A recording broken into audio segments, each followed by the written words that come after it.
Sugar patients chapati రోటీ కాకుండా సంతృప్తిగా rice కూడా తినవచ్చు. Doctor rice, sugar free rice, doctor rice, diabetic rice, sugar పెన్సని బియ్యం, doctor rice. Amadalavalasa MLA Kona Ravikumar అన్నారు, మాట్లాడదాం. సార్, మహానాడు రాయలసీమలో అందులోనూ కడపలోనూ పెట్టారు. ఎలాంటి స్పందన కనబడుతుంది? నిన్న ఈరోజు భారీగా కార్యకర్తలు ప్రజలు తరలి వచ్చారు. మాకు తెలుగుదేశం పార్టీకి కడపైనా ఒకటే, అంబాజీపేటైనా ఒకటే. ఎక్కడైనా ఇది తెలుగు జాతిది, తెలుగు జాతి కోసం పెట్టినటువంటి పార్టీ ఇది. తెలుగు జాతి ఆత్మగౌరవాన్ని కాపాడాల్సినటువంటి పార్టీ ఇది. తెలుగువాడిలో ఆత్మవిశ్వాసాన్ని పెంపొందించిన పార్టీ ఇది. తెలుగువాడి ఆత్మాభిమానాన్ని ఎలా రక్షించుకోవాలో నేర్పినటువంటి పార్టీ ఇది. కాబట్టి మాకు కడప కాదు, పులివెందులైనా ఒకటే, కడపైనా ఒకటే, అంబాజీపేట అయినా ఒకటే. అంటే మేము పులివెందులోనైనా రేపు పెడతాం, జగన్మోహన్ రెడ్డి ఇంటి ముందు పెడతాం. కాబట్టి ఇది మాది, ఇది ఏదో వైఎస్ఆర్ అడ్డా ఈ అడ్డాలు కాదు, ఇది తెలుగు జాతి అడ్డా. తెలుగు జాతి అంటేనే తెలుగుదేశం. తెలుగుదేశం నలుమూలలా ఉంటుంది. కడప అయినా సరే, పులివెందులైనా ఎక్కడైనా సరే మాకు ఒకటే. రేపు జగన్మోహన్ రెడ్డిని పులివెందుల నుంచి కూడా పంపించే రోజులు దగ్గరికి వచ్చాయి. ఈరోజు ఇక్కడ ప్రజలు నిర్ణయించుకున్నారు. నేను అడుగుతాను, ఇక్కడ ఏదో చూశాను, నేను కడప ఎప్పుడు రాలా. ఈసారి వచ్చి చూసేటప్పుడు ఏదో 5 సంవత్సరాల్లో జగన్మోహన్ రెడ్డి అంతా ఇంత చెప్పాడు కదా, పోనీ రాష్ట్రం అంతా నాశనం చేశాడు, కనీసం ఎక్కడైనా ఇరిశాడేమని చూసా. ఇక్కడ చూసా, నాకేం కనిపించలా. అంటే మురికి కోపంగా తయారు చేశారు. తండ్రి 5.5 సంవత్సరాలు ముఖ్యమంత్రి చేశాడు, కొడుకు 5 సంవత్సరాలు ముఖ్యమంత్రి చేశాడు. ఏం చేశారు ఇక్కడ? అసలు కడపకాయ బాగు చేయలేని వాళ్ళు ఈ రాష్ట్రాన్ని ఏం చేస్తారు, ఈ జాతికి ఏం చేస్తారు, ఇక్కడ ఉన్నటువంటి యువతరానికి ఏం చేస్తారు వీళ్ళు? కాబట్టి జగన్మోహన్ రెడ్డి ఉండాల్సిన స్థానం పులివెందులో, కడప కాదు, జన్మస్థానం ఒకటి ఉంది.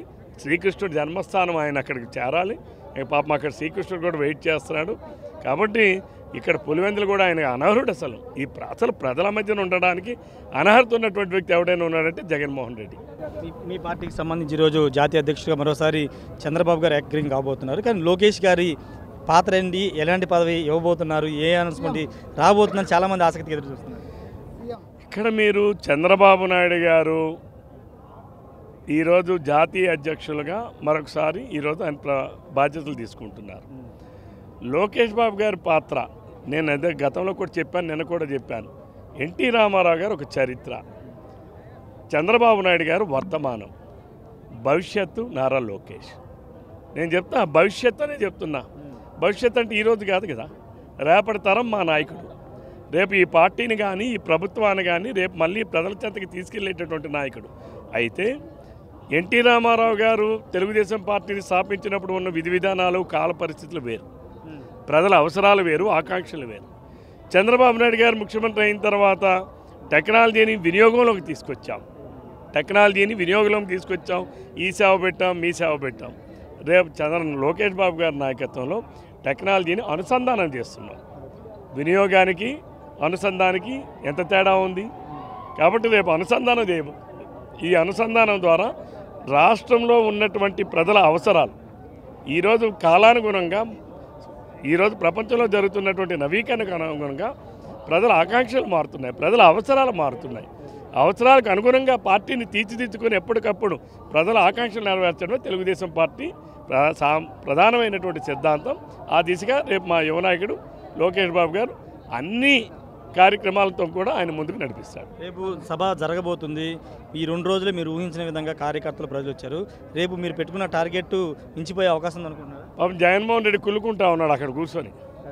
వాళ్ళందరూ ఏమనుకున్నారంటే వైఎస్ఆర్ వాళ్ళు వర్షం వస్తుందిలే, మహానాడు జరగదులే. మా మహానాడుకు ఒక ప్రత్యేకత ఉంటుంది.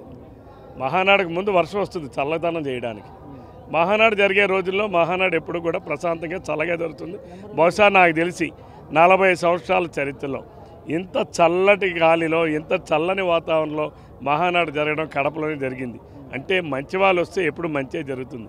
జగన్మోహన్ రెడ్డి లాంటి అరాచక వ్యక్తి, ఫ్రాక్షన్ నడిపినటువంటి వ్యక్తి, మర్డర్లు చేయించినటువంటి, సొంత బాబాయినే మర్డర్లు చేయించినటువంటి వ్యక్తులు వీళ్ళు. పార్టీలంటే ప్రజాస్వామ్యాన్ని అడ్డం పెట్టుకొని ఒక కిరాతకుడు, ఒక క్రిమినల్ ఈరోజు రాజకీయ పార్టీలు పెట్టి చేస్తున్నారు. అందుకని ఈరోజు ప్రజాస్వామ్యాన్ని ఏదైతే అడ్డం పెట్టుకుంటున్నారో ఒకసారి మనం రాజ్యాంగాన్ని కూడా ఈ విషయాల్లో కూడా సవరించాల్సినటువంటి అవసరం ఉంది. క్రిమినల్స్ రాజకీయాల్లోకి రాకూడదు. ఈరోజు మేము తలపడుతుంది ఒక రాజకీయ పార్టీతో కాదు, ఈరోజు మేము తలపడుతున్నది ఒక రాజకీయ సిద్ధాంతాలతో ఉన్నటువంటి వ్యక్తితో కాదు, ఒక క్రిమినల్తో, క్రిమినాలజీలో పండిపోయినటువంటి వ్యక్తితో మేము ఫైట్ చేస్తున్నాం. కాబట్టి వ్యవస్థల్ని క్రిమినల్తో వ్యవస్థీకృతం చేశారు, క్రిమినాలజీతో వ్యవస్థీకృతం చేశారు. అటు వ్యక్తితో మేము పోరాడుతున్నాం. ఎట్టి పరిస్థితుల్లో కూడా అంతిమ విజయం ప్రజాస్వామ్యానిదే. Thank you. Okay, thank you sir. మొత్తంగా అంతిమ విజయం ప్రజాస్వామ్యదని కోన రవికుమార్ చెప్తున్నారు. ఖచ్చితంగా రాష్ట్రాన్ని గాడిలో పెట్టడానికి ముఖ్యమంత్రి చంద్రబాబు ఉన్నారు. పార్టీని లోకేష్, భవిష్యత్ ఆశాకిరణ లోకేష్ అని కోన రవికుమార్ చెప్తున్నారు. కెమెరా పర్సన్ శ్రీనివాస్తో రాజేష్ ఆర్టీవీ మహానాడు నుండి. ఇండియా పాకిస్తాన్ తాజా అప్డేట్స్ కోసం డౌన్లోడ్ చేసుకోండి RTV లైవ్ యాప్.